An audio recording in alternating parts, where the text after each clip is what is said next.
Good afternoon, everyone. It's 2 o'clock in the east, 11 out west, and the Liberty Power Hour is back.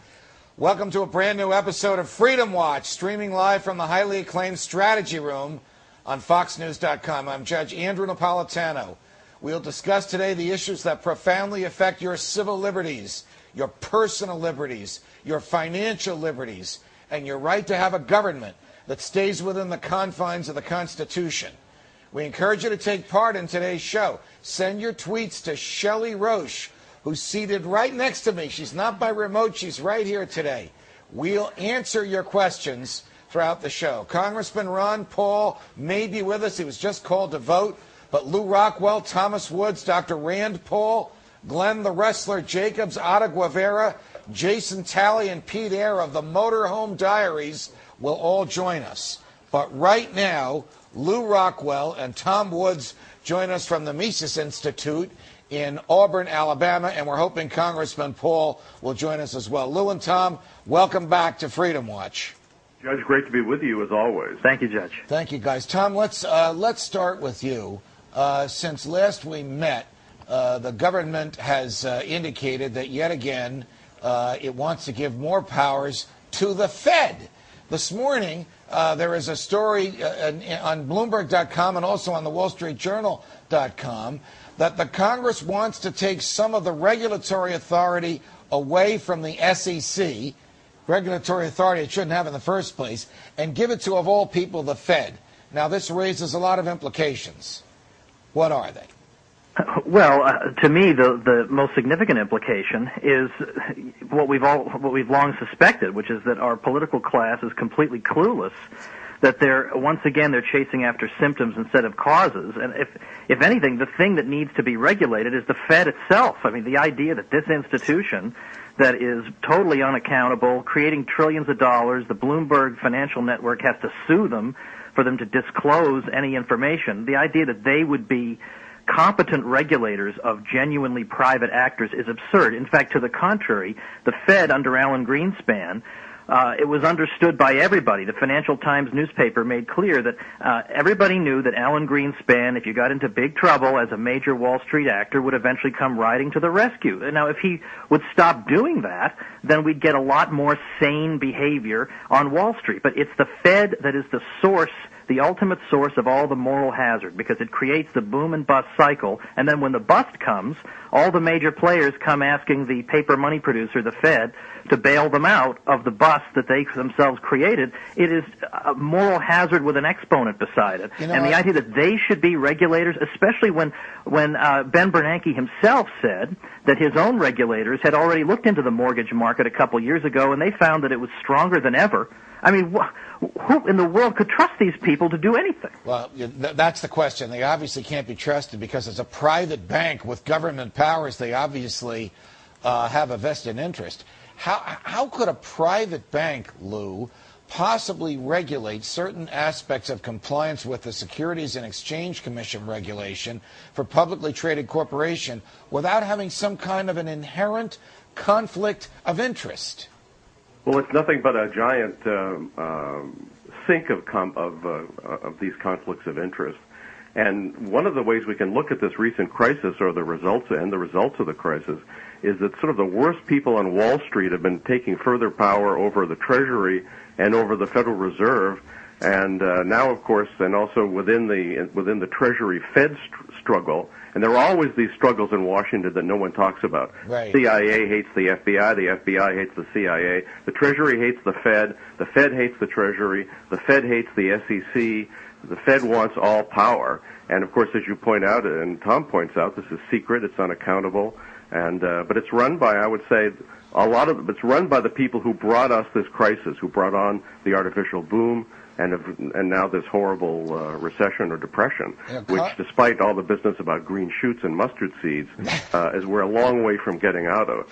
So to put the criminals who created this in charge of allegedly making sure it doesn't happen again, all they will make sure of is that their pals on Wall Street and the banks that are connected to them will further be able to rip off the American people. You know, Tom, I'm struggling in my memory for a Depression-era Supreme Court opinion which, believe it or not, obviously it was before FDR tried to pack the court, basically said that an industry could not receive powers from the Congress to regulate itself, or some select group in the industry couldn't receive powers from Congress to regulate the rest of the industry.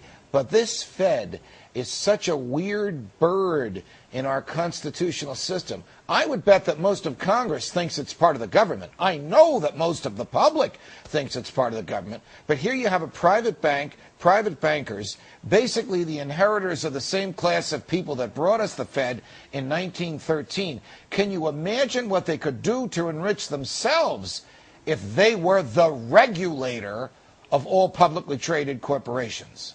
See, in fact, I think you're thinking of the so-called sick chicken case that was used to overturn the National Industrial Recovery Act. Is that Schechter versus Schechter chicken, or? Right, I think that's the one. But yeah, I mean, the idea that we can delegate powers, in my opinion, the federal government shouldn't have in the first place, then right. Delegate them to some outside agency is certainly dangerous. But what's most important for us to explode forever is this naive civics class version of how American history works that all our 6th and 7th graders are taught, which is that, you know, when the government establishes something like the Fed or a direct government agency, it's always done for the sake of the common good and to, you know, make us all better off. And we're never taught that maybe it's a big ripoff.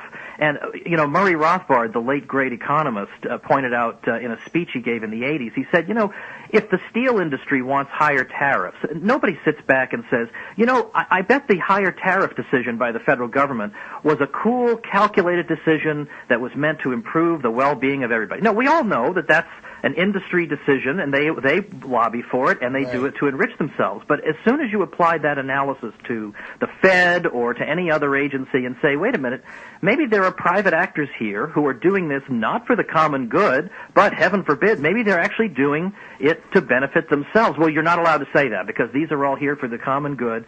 And I've taken a little bit of abuse from left-wingers who are supposed to be the ones who question authority. Well, when it comes to questioning the Fed, absolutely not. Whatever Ben Bernanke says in his press release, we're going to bow down before it. You probably don't even realize, Tom, how profound and how accurate is the last sentence that you just uttered. Whatever Ben Bernanke says, we're going to bow down before it. I'm going to break a little news right now to the two of you and to our Freedom Watch listeners. As you may know, the Fox Business Network sued the Treasury Department and the Fed under the Freedom of Information Act, seeking copies of all documents evidencing anything to do with the expenditure of TARP funds, copies of checks, copies of agreements, emails, etc.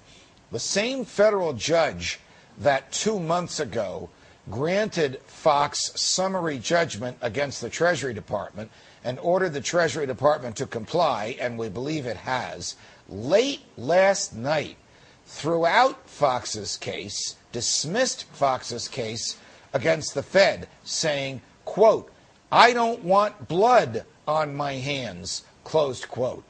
Question, Lew Rockwell, how could a life-tenured federal judge be afraid of the Federal Reserve?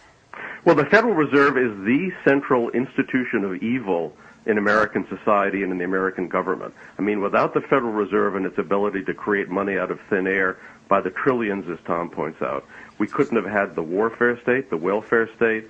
We couldn't have the vast bailouts and handouts to all the special interests that go on. This is the most powerful, untouchable institution in society, and thank goodness, therefore, that Ron Paul has been targeting it with his legislation and is raising people's interest in it. Because when I was a kid, everybody's eyes glazed over when you talked about the Fed. Right. Just the name on a bill in your wallet.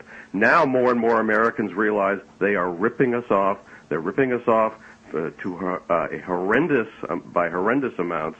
They're causing unbelievable human suffering in this country and all around, in fact, the whole world, the Federal Reserve. So I can understand the judge as being afraid. I don't appreciate the fact that he gave into his fear and obviously didn't do what the Constitution and justice and economic logic and many other things would tell us he should have done. But really they are so far untouchable. Of all these independent agencies that were created in the evil progressive era, the Fed is the holiest. It's a holy sanctum there on Constitution Avenue. You can't even take a picture of the building